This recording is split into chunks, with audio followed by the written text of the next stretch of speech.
Well, I'm headed outside this morning on my coffee walk, and I actually have a cold coffee with me this morning because it is heating up here. It's supposed to be triple digits today.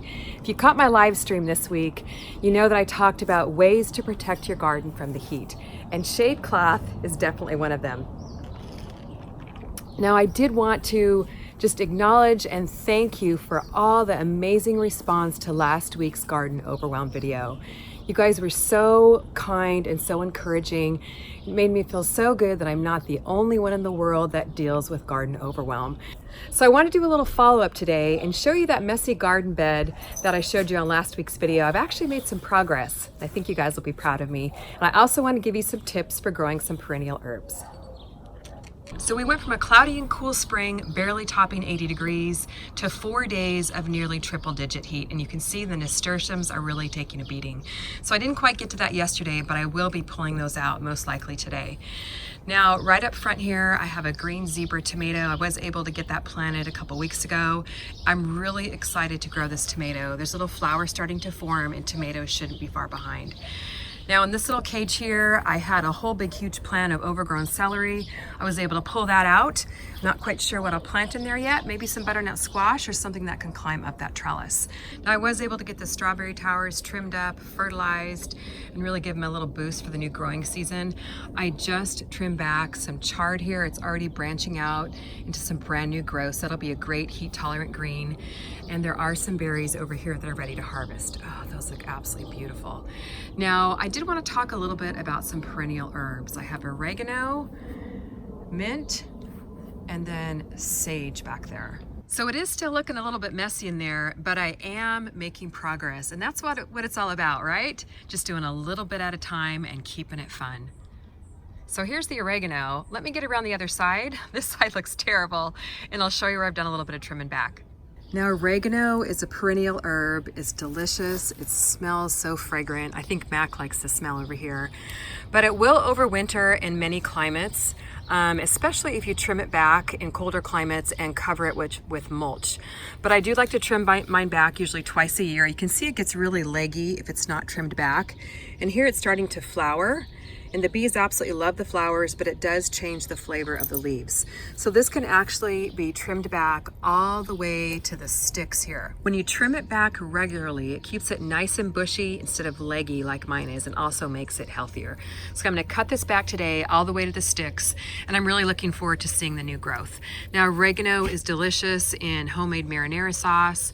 We like it in salads. I also put it in my herb yogurt dip, and you can grow it from seed, but you do need a little bit of patience for that. Or you can just pick up a transplant from the garden center and get some planted. It's definitely not too late in the growing season for that. The cool thing about oregano too is that it roots very easily from cuttings. Now you want to find a cutting with a softer stem.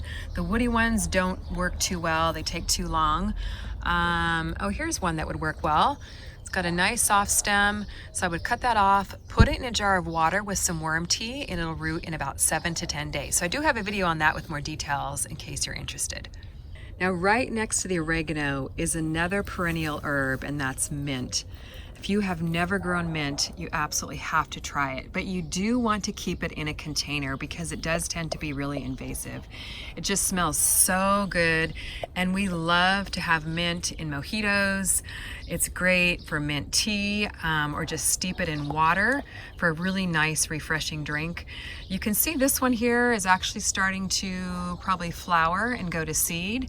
I'm definitely going to trim this off before it flowers because once the seeds drop, it will tend to invade your garden beds. So I have it here in this, this is actually a piece of a galvanized steel pipe that we just sunk into the ground here, and it does keep it very nicely contained. And mint is another one of those plants that you can trim off all the way down to the sticks. This plant was cut back. Literally, it just looked like there were brown sticks in here probably about 2 months ago, and it will grow right back. So you can see how these leaves here are getting kind of spotted. So trimming it definitely does help keep it healthier as well. Now moving on to the other side of the garden bed is a sage plant in another one of the red containers. Now you saw this plant last week. It filled the entire corner.